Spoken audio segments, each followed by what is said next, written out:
There's an Alison Krauss concert, so we'll go quick. Excellent.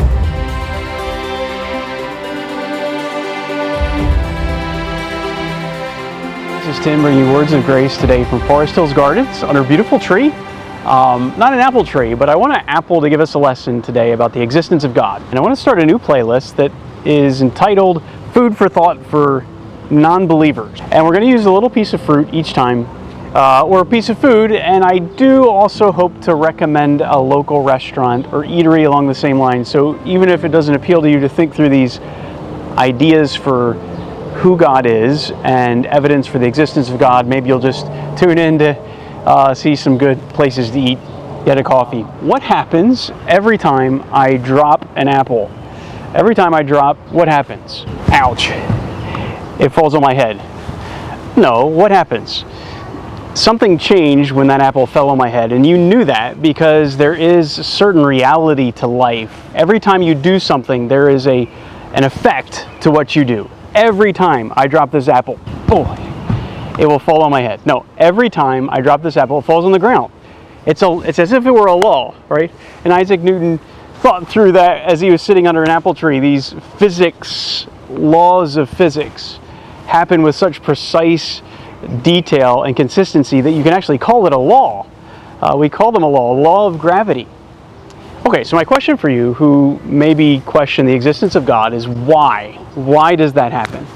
Science describes the what of it happening to great detail. And that's what science does. It explains what is happening. It describes in detail with observation through our senses what is happening. But why? Why does it work every time? I know what happens by science, that you can see an apple or see me or watch this.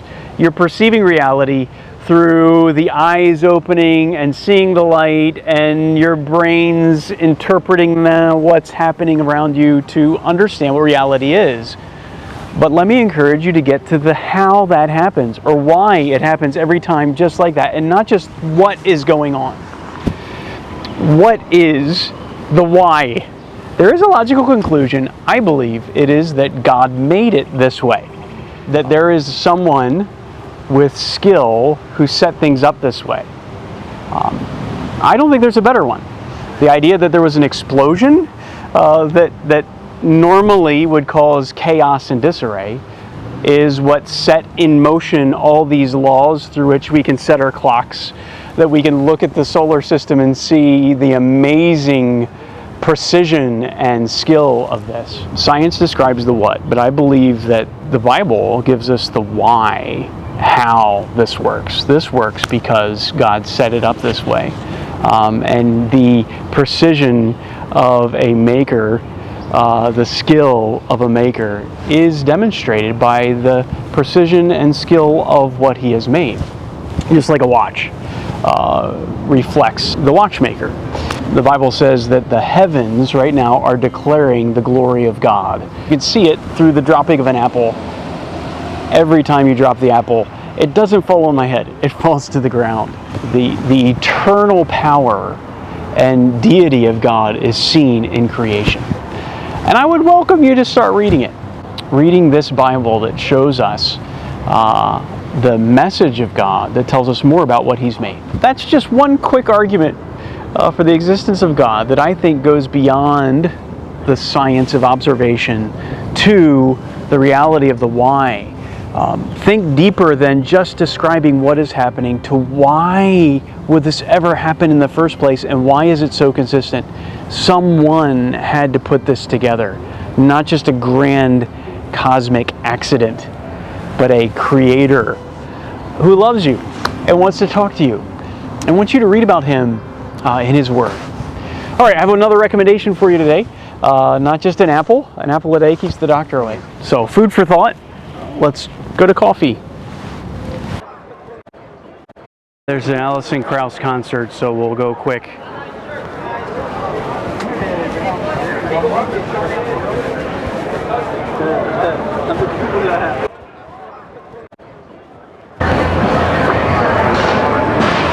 This Jamrock Jerk chicken spot is something I can't recommend because I've never tried it, but I think it's good. There's always a long line But anyway, that's not where we're headed. We're gonna get some coffee.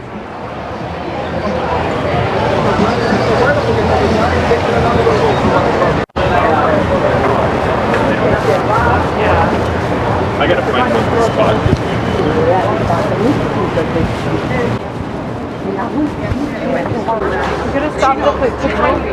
All right, now Dino will tell me that this is the best ramen place in Queens, right? Okay. We're getting coffee.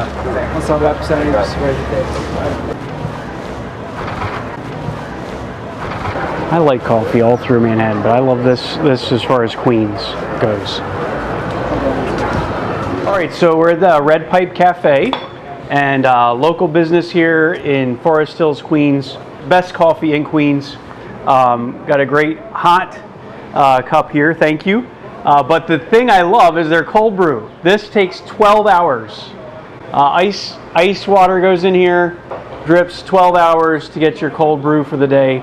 Just a great place. Also, good sandwiches, vegan, gluten-free options, and also they really support the local arts with paintings, and really enjoy a local establishment here. So, hey, you're looking for a good coffee, a good place to hang out in Queens, in Forest Hills, Queens, stop by the Red Pipe Cafe and enjoy. It's smooth, dark, rich, excellent. You're going to feel so much better.